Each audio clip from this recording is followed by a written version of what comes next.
The moment my boss walked into the conference room with that smug grin, I knew something ugly was coming. But even I didn't expect what he did next. In front of 12 colleagues, partners, and 2 clients who just happened to be touring the office, he pointed at me like a misbehaving intern and said, "Pack your things. You're done here." No explanation. No warning. Just a public execution meant to humiliate me. And as the room fell dead silent, something inside me clicked, not fear, not anger, clarity. He had just made the biggest mistake of his career, and I knew exactly how to prove it. I didn't speak a word back. I didn't argue. I didn't defend myself. I just nodded, like someone accepting a chess move they'd been waiting for. Because while my boss, Mark, liked to parade around pretending he controlled the company, the truth was much simpler. I controlled the system that ran the company. Not metaphorically. Literally. For 8 years, I had built their internal infrastructure from the ground up.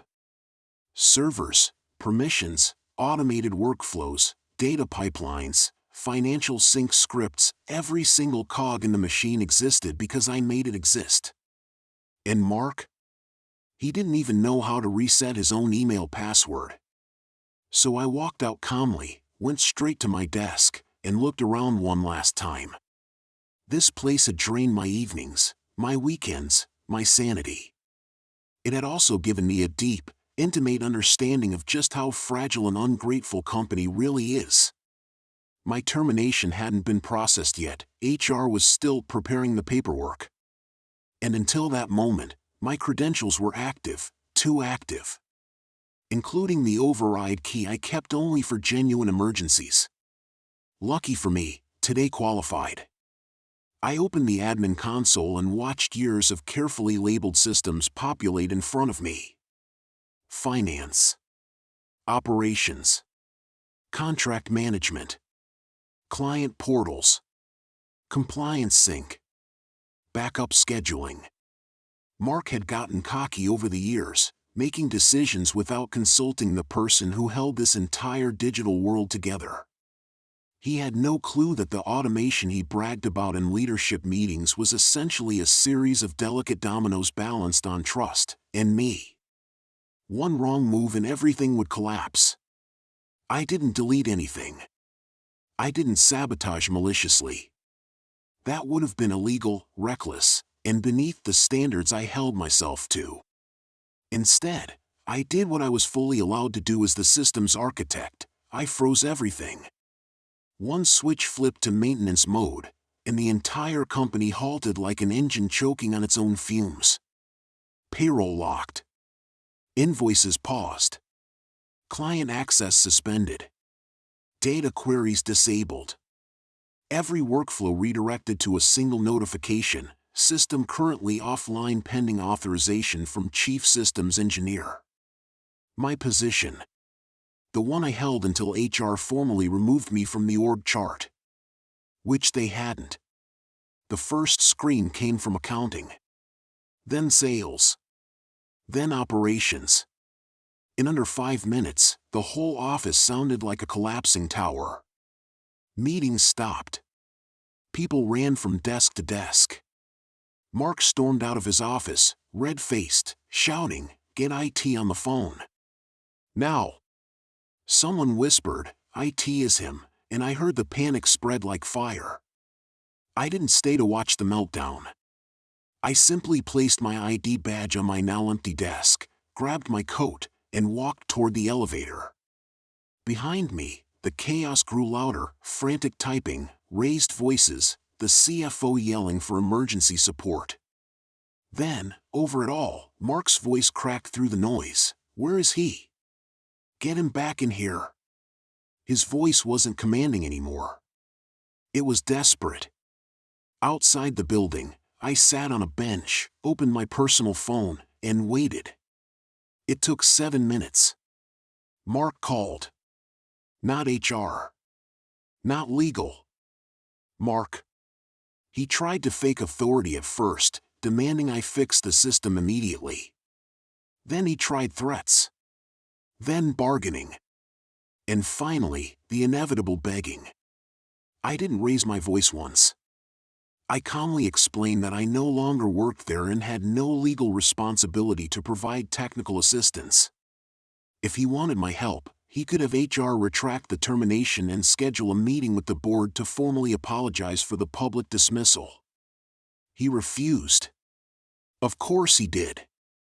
So I wished him a good day, told him the system required a full back-end reset procedure only I knew, and ended the call.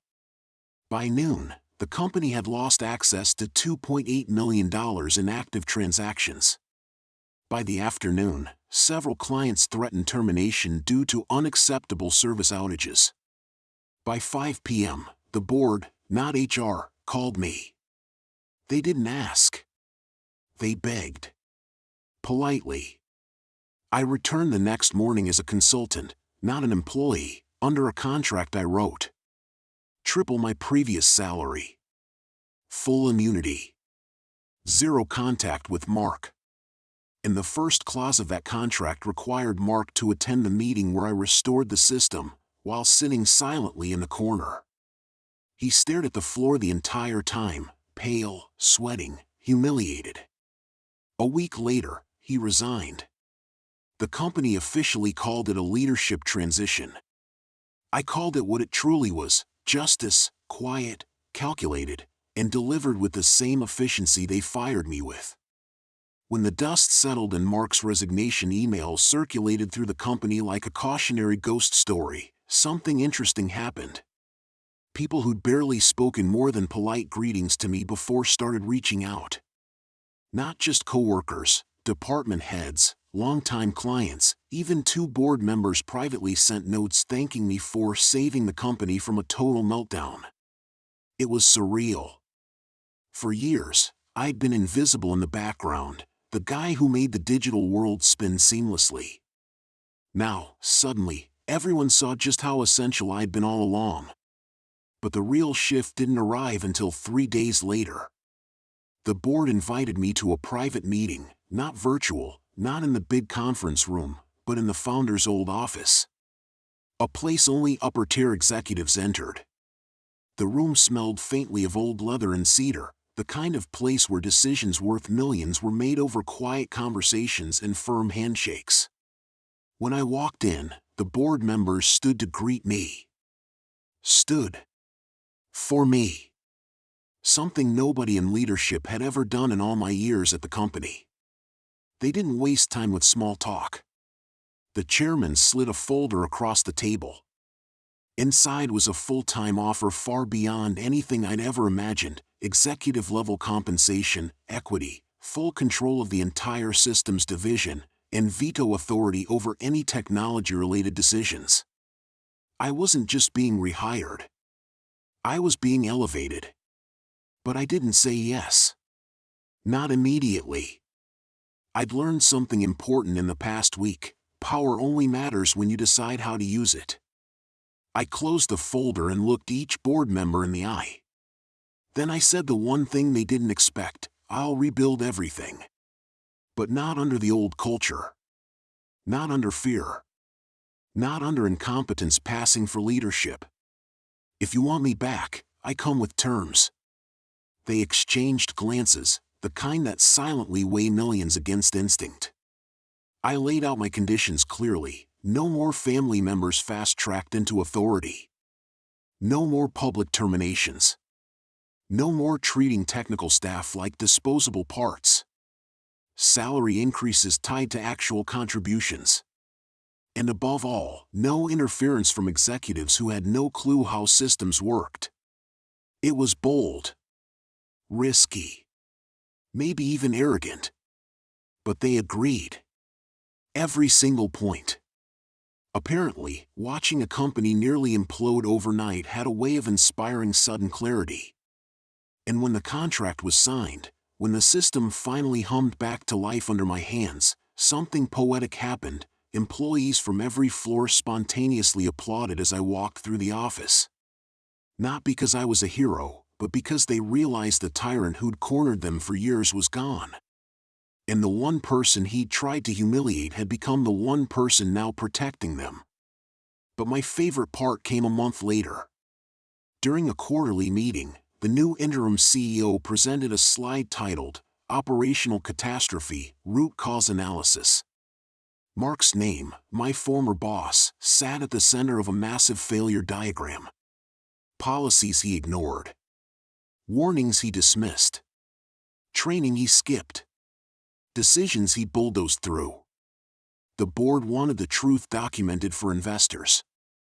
And when the slide changed to show the recovery timeline, there was my name, just one line, system restored by former chief systems engineer. Former. Because now, the title printed beneath my name on the official org chart was Chief Technology Officer. Mark had fired me to inflate his own ego. In the end, he had launched the very chain of events that handed me his chair, and forced him to watch as the company publicly praised the employee he tried to crush. That's the thing about revenge in the corporate world. It doesn't always look like destruction. Sometimes, the best revenge is simply proving that without you, they're nothing, and without them, you're finally free to rise. But the real satisfaction didn't come from the scramble. It came from the silence. The kind of silence that settles over a room when people finally realize they're not untouchable.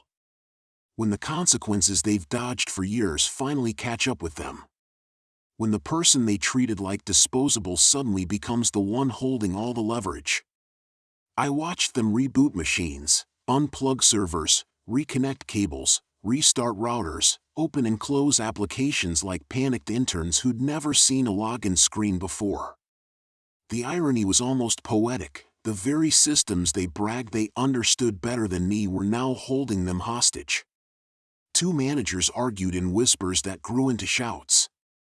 One accused the other of causing the whole meltdown by firing me without consulting IT protocol. Someone else said they should call me back immediately.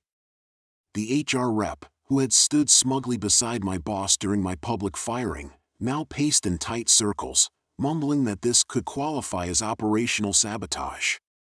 She said it loud enough that I knew she was trying to blame me preemptively, but soft enough that it sounded like she didn't want the walls to hear. Colleagues avoided eye contact with her. They remembered how she smirked at me that morning. The wind had shifted, and nobody wanted to stay on the wrong side of it.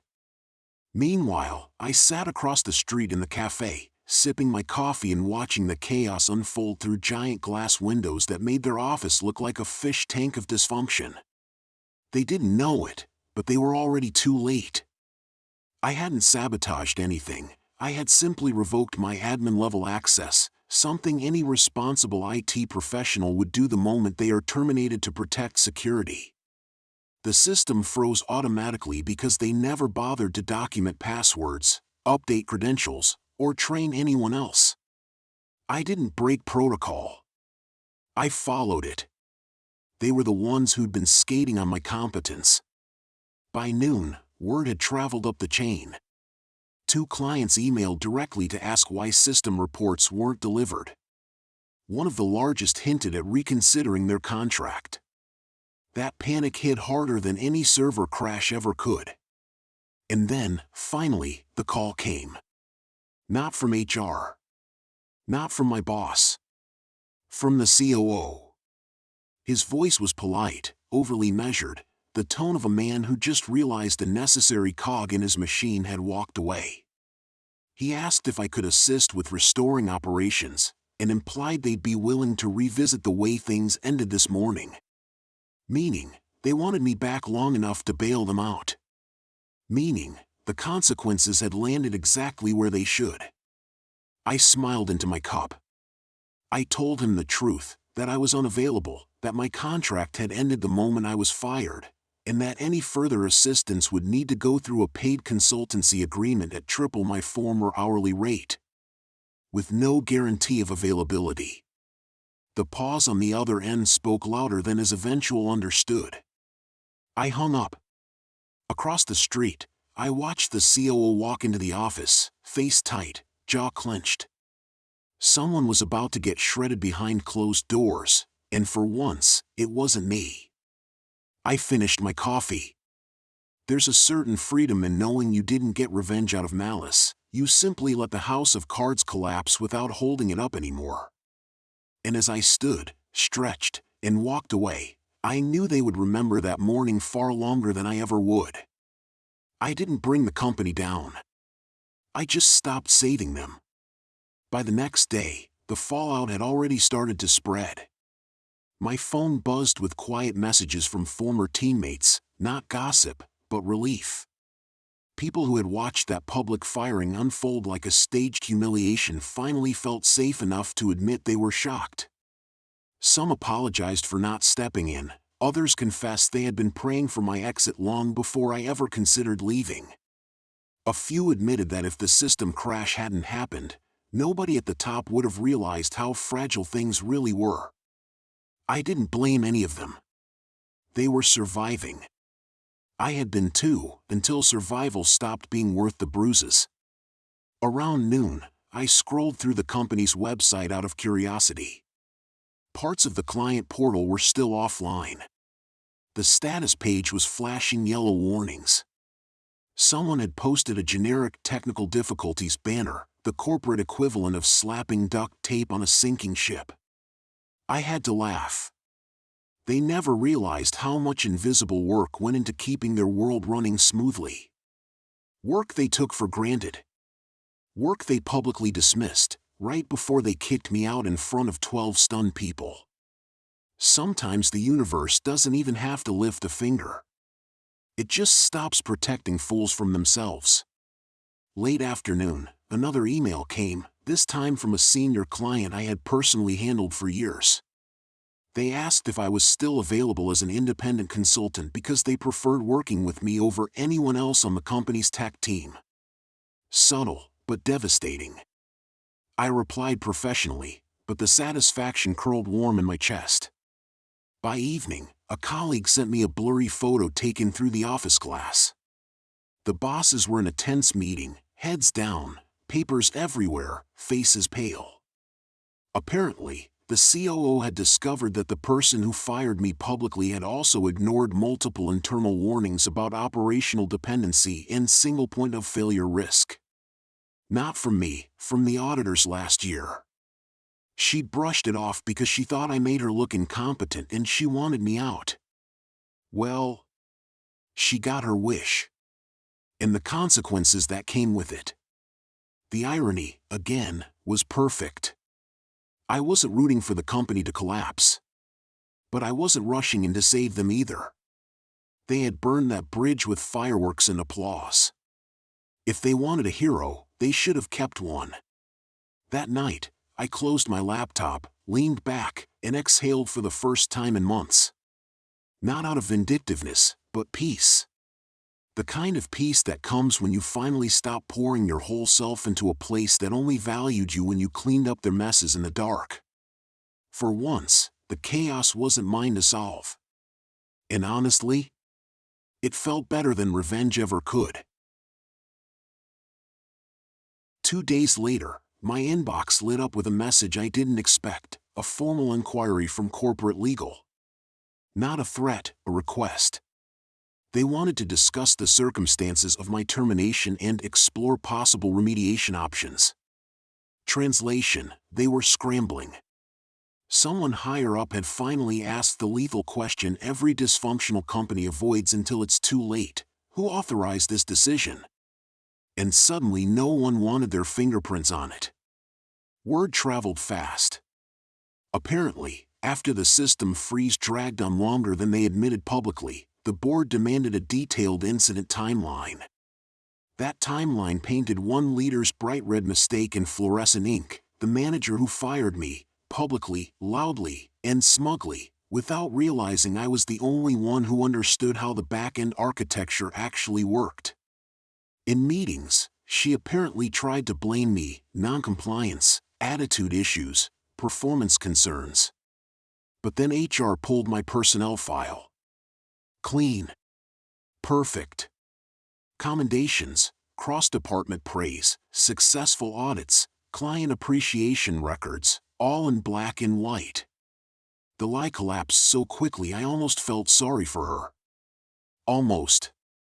By Thursday, I heard she'd been put on administrative leave pending review. The corporate version of being sent to the shadow realm. Meanwhile, the board had hired outside consultants to fix the remaining system failures, consultants charging quadruple my old salary for half my skill. And clients were losing patience. Was any of this my fault? No. Because the system didn't break when I walked out the door, it broke because they shoved me out without understanding what I held together. But the part that really made me pause was the next message I received, a DM from the COO herself. Short. Desperate in its politeness. If you're open to a conversation, I'd like to discuss a potential return under revised terms. Revised terms. I could practically hear the panic behind the keyboard. I didn't respond. Not because I was angry, that fire had already burned out, but because sometimes silence is the only language people like them understand. The kind that makes them rethink every step that led them to this point. Instead, I closed the message, leaned back on my couch, and let myself appreciate the strange weightlessness of being free. No more toxic meetings, no more being spoken over, no more apologizing for knowing more than the people paid to lead. For the first time, I felt like I wasn't surviving a workplace. I was choosing my future. And if they were collapsing behind me, well, they were the ones who cut the wrong person loose. By the next week, the company's collapse wasn't just internal gossip, it was industry-wide spectacle. Vendors were pulling out of contracts, clients were demanding refunds, and a major partner publicly stated they were reevaluating their relationship due to operational instability. Everyone knew what that meant. Everyone knew exactly when the instability started. Funny how a single moment of arrogance can become the hinge that swings an entire company from thriving to drowning. I kept getting updates, not because I asked for them, but because people who used to avoid eye contact in the hallway were now messaging me privately, like survivors of a sinking ship sending flares into the night. Some apologized for staying silent. Some confessed they always admired my work but never said it aloud. And some, honestly, just wanted to distance themselves from the leadership's disaster. The manager who fired me, her leave was no longer pending. She was officially released from her duties. Corporate speak for, we threw her under the bus before the board could throw us under a bigger one. Last I heard, she tried to file a wrongful termination claim, only to have HR show her the recording of her publicly humiliating me in front of the team. Case closed. But the company's biggest problem wasn't her. It was the fact that in their hurry to replace me, they discovered something chilling. No one knew how the system truly worked. Sure, they had documentation. But documentation only captures the bones of a system, not how to keep its heart beating when something unexpected happens. I was the one who built the patch bridges, the emergency protocols, the fallback scripts I ran manually because they were too complex to automate. I was the person who knew that if server B lagged by 0.3 seconds, server D's cache would desync and trigger a cascade failure. The consultants tried their best, but they were walking through a city without a map, guided only by the shadows of the buildings I'd once held together with my own two hands. And the company was bleeding money every hour. Then, a message came in, not from the COO this time, but from the CEO himself. 3 paragraphs long. Careful. Respectful. Apologetic in a way that men like him usually reserve for courtrooms and shareholders. He offered me anything I wanted. Salary. Title. Departmental autonomy. A written apology. But I didn't reply to that one either. Because by then, something better was already in motion. A former client, one I'd helped salvage a massive project for years ago, reached out. He remembered my work. He remembered how I managed to save his company millions. He remembered that I'd never once asked for credit. He invited me to lunch. Not to reminisce. To offer me a position. A leadership position. Where my voice wouldn't just be heard, it would shape the future. Accepting wasn't even a difficult decision. As I signed the contract, a quiet satisfaction settled over me. Not revenge, not really. Something deeper. Something cleaner. The knowledge that I hadn't just escaped something toxic. I'd outgrown it. And while the company that fired me continued to publicly unwind, explaining outage after outage, loss after loss, I stepped into a new office with a view, a team that respected me, and a future built on something far sturdier than fear. My old company didn't fall because I left. They fell because they never valued the person who held them up. And me? I didn't destroy anything. I simply walked away and watched the truth do the rest. The best part came a month later, when my new company landed a major government contract, one that, ironically, my old employer had been chasing for nearly 2 years. I didn't even know they were one of the bidders until I walked into the strategy meeting and saw the comparison sheet. Their proposal was sloppy, rushed, practically stitched together with duct tape and hope. Mine, though, precise, resilient, built on principles they never cared enough to learn. We won the contract by a landslide. I didn't celebrate. I didn't need to. Just knowing that the work I created in a place that valued me would outshine the mess I left behind was satisfying in a quiet, stable way, not revenge, more like vindication. But life has a funny sense of timing. One morning, I grabbed coffee from the cafe across from my new office. As I waited for my order, I spotted a familiar group huddled around a table. 3 people from my old office. They were talking in hushed tones, with the hollow-eyed look of people who've been working weekends for months. I wouldn't have listened, I'm not the eavesdropping type, but one sentence drifted directly into my ear. Everything started falling apart the day they fired him. I didn't turn. I didn't smirk. I didn't even let it change my expression. I just picked up my coffee when it was ready and walked out the door like it was any other day. But inside, something settled into place, a feeling like a chapter finally clicking shut. Later that week, I got a message from one of the junior analysts who used to work under me. She joined my old company right out of school, terrified and eager to please. I always tried to guide her the way no one had guided me. Her message was simple, but it hit harder than anything the executives had ever written. You were the only person who taught me anything real. I'm trying to leave. Do you know any companies hiring? I forwarded her resume to HR at my new place, along with a personal recommendation. 2 interviews later, she got the job. And when she walked into her first team meeting, the shock on her face said it all. Not because she didn't expect me to be there, but because she'd never seen me truly respected until that moment. It made me realize something crucial. Revenge isn't always loud or explosive. Sometimes it's quiet, steady, and dignified. Sometimes it's simply building something better while the people who underestimated you drown in the consequences of their own arrogance. My old company kept spiraling, losing more clients, fumbling more contracts, bleeding out one decision at a time. And I kept moving forward, building systems that worked, leading teams that actually thrived, growing into the kind of career I had once convinced myself I didn't deserve. But the truth is, I did deserve it. I always did.